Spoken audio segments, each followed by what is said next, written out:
Assalamualaikum warahmatullahi wabarakatuh.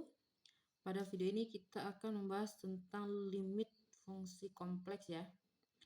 Jadi limit Z menuju Z0 dari Fz sama dengan W0. Ini lambangnya ya. Misalkan kita ingin mencari limit dari Fz saat Z menuju Z0. Jika nilai limitnya ada yaitu W0, definisi dari limit ini sama seperti di real, yaitu untuk setiap epsilon besar dari 0 terdapat delta besar dari 0, sedemikian sehingga jika ini bisa dibaca modulus atau nilai mutlak ya, modulus Z min Z0 kurang dari delta tetapi besar dari 0, maka Fz kurang W0 modulusnya juga kurang dari epsilon. Persis sama seperti definisi limit di kalkulus. Kalau kita lihat ya dari gambar ini adalah bidang XY atau bidang Z kita ya, bidang kompleks. Di sini tadi Z kurang Z0 ya. Modulus Z kurang Z0 kurang dari delta tapi besar dari 0 itu maknanya ketika ini Z0 ya sebagai pusatnya, terdapat lingkungan Z0 dengan jari-jari delta ya. Tapi Z0-nya tidak termasuk ya. Jadi Z0-nya dihapus atau terhapus. Maka di sini Z yang dimaksud adalah semua yang ada di dalam lingkaran ini yang menuju Z0. Artinya Z0 ini kita dekati dari berbagai arah ya di dalam lingkaran ini. Maka si nilai fungsinya Fz, si Fz kita di sini ada maksudnya Fz ya, si W ini adalah Fz. Itu juga akan mendekati W0. Jadi di sini juga terdapat makna dari Fz min W0 modulus kurang dari epsilon ini kan adalah lingkaran berpusat di W0 ya. Si Fz-nya berada di dalam lingkaran ini atau lingkungan dari W0 dengan jari-jari epsilon. Jadi epsilon di sini adalah bilangan positif sekecil mungkin ya, yang penting positif. Selalu ada begitu. Fz dikurangi W0 itu akan kurang dari epsilon. Nah ini adalah definisi dari limit dari fungsi kompleks. Di sini kita punya sebuah teorema. Jika limit dari fungsi Fz itu ada di titik Z0, maka limit tersebut tunggal. Artinya sama ya, kalau di real ketika kita bicara limit X menuju A begitu ya, dari fungsi Fx, maka nilainya tunggal juga. Kalau misalkan limit kiri dicari dari arah kiri, dari kanan, itu nilainya harus sama. Kalau dari kiri dan kanannya tidak sama, maka limitnya tidak ada. Jadi limit itu nilainya tunggal. Nah, untuk fungsi kompleks limitnya juga tunggal. Ini ada buktinya. Misalkan limitnya kita anggap ada dua ya, ada W0 dan ada W1. Kita akan buktikan bahwa W0 ini sama dengan W1. Sesuai dengan definisi limit tadi ya. Apa artinya limit Fz sama dengan W0? Artinya untuk setiap bilangan positif epsilon terdapat bilang positif delta 0 untuk yang pertama, nanti delta 1 untuk yang kedua. Sehingga ya kalau dari definisi pertama, kalau Z min Z0 nya kurang dari delta 0 besar dari 0, maka Fz min W0 nya kurang dari epsilon. Sementara kalau untuk limit yang kedua, jika Z kurang Z0 modulusnya kurang dari delta 1 besar dari 0, maka Fz min W1 nya kurang dari epsilon. Ini keduanya terpenuhi karena limitnya ada dua. Sekarang kita akan tunjukkan bahwa W1 sama dengan W0. Karena W1 kurang W0 ini bisa kita modif ya, kita tambahkan Fz dan min Fz. Jadi Fz kurang W0 ditambah W1 kurang Fz. Jadi di sini Fz-nya sebenarnya hilang ya. Sama saja seperti W1 kurang W0. Lalu berdasarkan ketaksamaan segitiga pada modulus kompleks kan kita belajar ketaksamaan segitiga. Modulus dari W1 kurang W0, karena W1 kurang W0 sama dengan penjumlahan dua buah ini, maka modulusnya ini kalau di real seperti ketaksamaan segitiga juga ya pada nilai mutlak. Modulus dari W1 kurang W0 akan kurang dari modulus hasil masing-masing yang ini. Modulus FZ kurang W0 ditambah modulus W1 kurang FZ. Karena di sini nilai modulus W1 kurang FZ itu kan sama saja dengan FZ kurang W1 ya. Seperti nilai mutlak juga bisa dibalik gitu. Nilainya sama saja. Kemudian, nah tadi kan FZ min W0 adalah kurang dari epsilon. Kita tulis ini ditambah yang ini. Nah ini tertinggal nilai mutlaknya. Maksudnya nilai mutlak, bukan kurung biasa. Karena FZ kurang W0 modulusnya kurang dari epsilon, yang ini juga kurang dari sama. Nah, ini tambah ini kurang dari epsilon tambah epsilon adalah 2 epsilon. Ya. Berarti modulus W1 kurang W0 ini kan kurang dari 2 epsilon. Kalau modulus itu kan hasilnya bilangan real ya. Modulus itu hasilnya bilangan real, yaitu bilangan konstanta tak nol ya. Bilangan non negatif gitu ya, bisa positif, nilai ini bisa positif, bisa nol. Karena ini kurang dari 2 epsilon, sementara epsilon itu bilangan positif, bisa dipilih sekecil mungkin ya menuju nol gitu ya, karena kurang dari suatu bilangan positif, seolah-olah ini W1 kurang W0 nya nilainya sama dengan nol, karena epsilon ini kan tadi sembarang gitu. Sembarang bilang positif bisa 0,0001 gitu, itu masih positif gitu kan. Jadi nilai ini itu hampir sama begitu ya. Jadi selisihnya masih kurang dari bilangan positif yang sangat kecil tersebut. Jadi bisa dilihat bahwa W1 kurang W0 ini bisa dianggap sama dengan 0, sehingga W1 sama dengan W0. Jadi sudah disimpulkan bahwa nilai limitnya sebenarnya sama saja, yaitu W1 dan W0. Jadi nilai limit itu kesimpulannya adalah tunggal. Kita lihat ini ya, sebentar.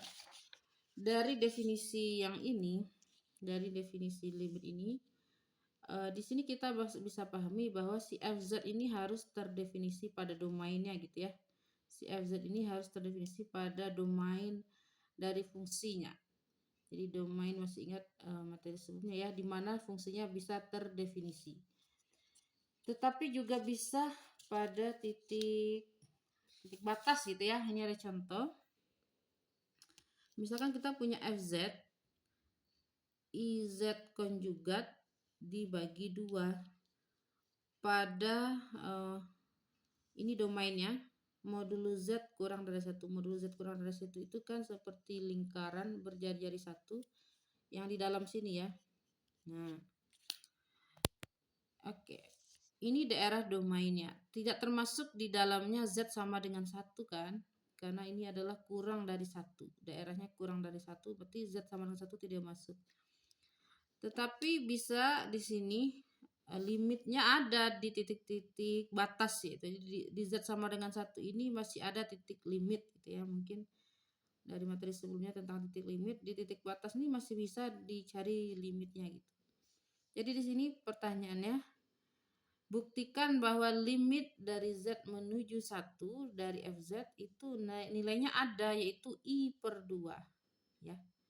Kalau diselesaikan sebenarnya seolah mengganti nilai Z konjugatnya, Z-nya 1 menuju 1 ya. Kalau diambil sama dengan 1, modulus konjugat dari 1 ya 1 lagi. Jadi 1 kali I dibagi 2 ya I/2 ya gitu kalau menyelesaikan limitnya, maaf seperti itu. Tapi kita akan buktikan menggunakan delta dan epsilon. Oke, jadi kita ingin menunjukkan bahwa di titik batas dari domainnya, titik batasnya ya, itu masih ada nilai limitnya. Oke, perhatikan bahwa jika Z memenuhi mutlak Z kurang dari 1, jadi Z-nya sendiri kan di dalamnya ya, di dalam dari lingkaran ini tidak berada di batasnya, tapi di dalamnya nilai Z-nya, karena nilai mutlak Z atau modulus Z kurang dari 1. Maka kita coba dulu ini analisisnya ya. Kita cari modulus atau mutlak dari FZ, karena kan sesuai dengan definisi limit sebelumnya, kita kurangi antara si FZ dengan W0. Di sini tadi kan W0 ya.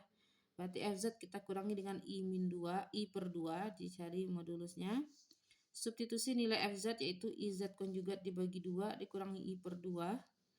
Karena ini sama-sama per 2, jadi kita pisah aja per 2. Jadi modulus Yang atas itu I Z konjugat kurang I, kita keluarkan I-nya, tersisa Z konjugat kurang 1. Karena ini modulus dari perkalian ya, sama dengan perkalian masing-masing modulusnya. Modulus I, modulus Z konjugat kurang 1. Terus modulus dari I itu kan modulusnya adalah 1 ya. Karena akar, masih ingat modulus itu adalah akar dari X kuadrat plus Y kuadrat. Ini kan cuma 1, jadi ya 1 gitu.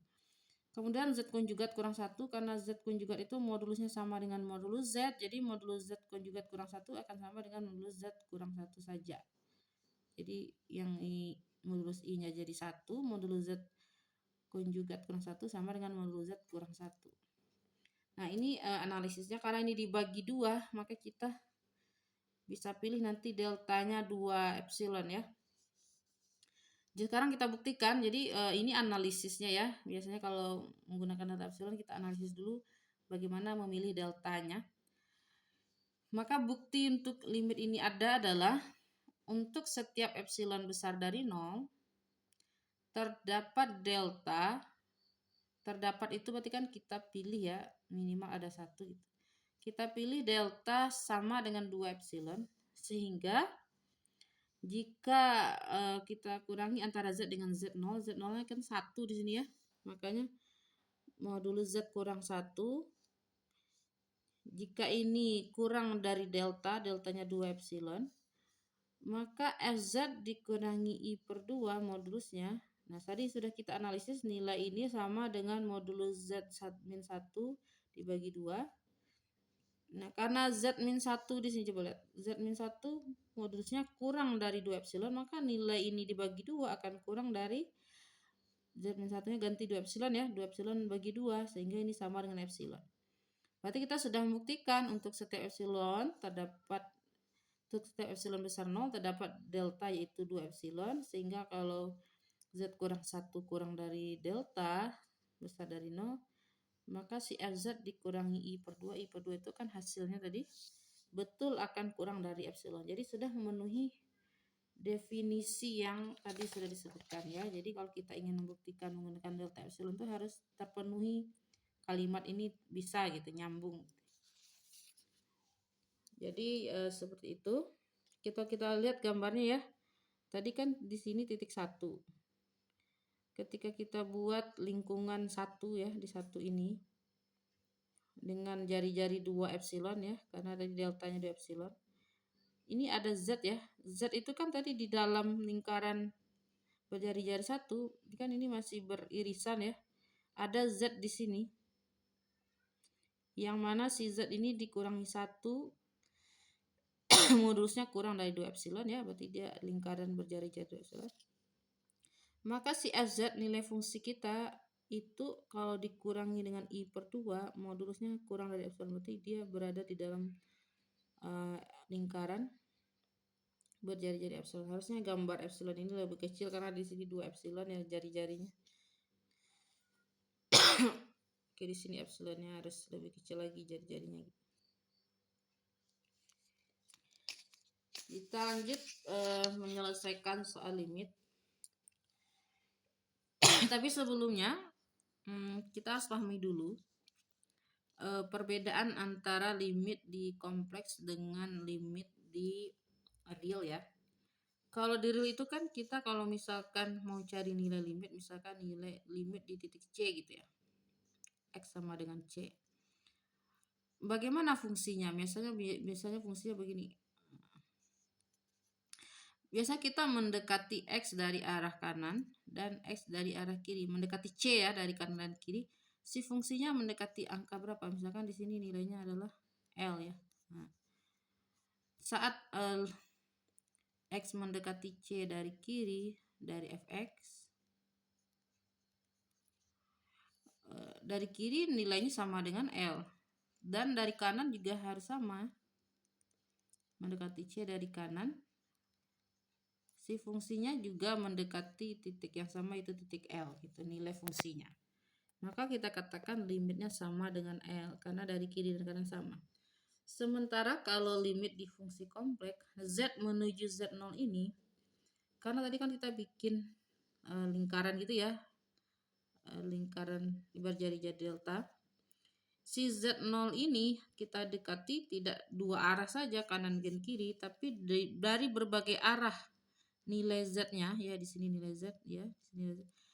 Kalau Z mendekati Z0 dari berbagai arah, maka nilai kalau dia ada, maka si fungsinya juga sama harus mendekati suatu nilai. Anggap saja kalau tadi nilainya adalah sama dengan W0, maka hasil fungsinya harus mendekati W0 juga.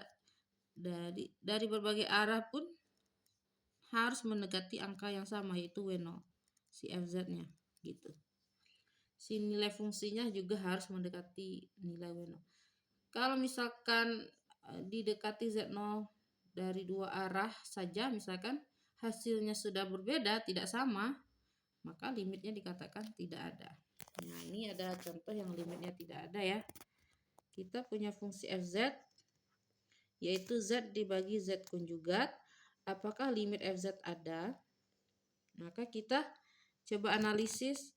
Harusnya ini kan, nah di sini apakah Z menuju 0 ada? 0 itu kan ya, kalau kita gambar ini adalah bidang kompleks, 0 itu di titik tengah ya, 0,0. Nah, mendekati 0 ini tidak bisa dari berbagai arah ya. Nanti kita akan lihat contoh lain juga. Kita coba saja dari dua arah terlebih dahulu, dari arah sumbu X, misalnya dari kanan nih. Di sepanjang sumbu X itu kan nilai Z-nya selalu berbentuk X, 0 ya. Nilai X-nya bisa beda-beda gitu, tapi nilai Y-nya selalu 0. Jadi kita anggap dia X, 0. Sementara dari arah sumbu Y itu adalah nilai X-nya selalu 0, jadi 0, Y si Z-nya.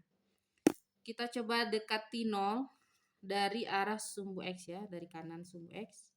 Kita cari nilai limitnya. Tadi kan limit Z menuju 0, Z-nya kita ganti dengan X, Y. Nah, si Z itu kan pasangan bagian real dan imajiner ya, X, Y, dan 0 itu artinya 0,0. Si Z, fungsinya sendiri adalah Z dibagi Z konjugat. Z itu adalah X tambah Y, sementara konjugatnya X min Y.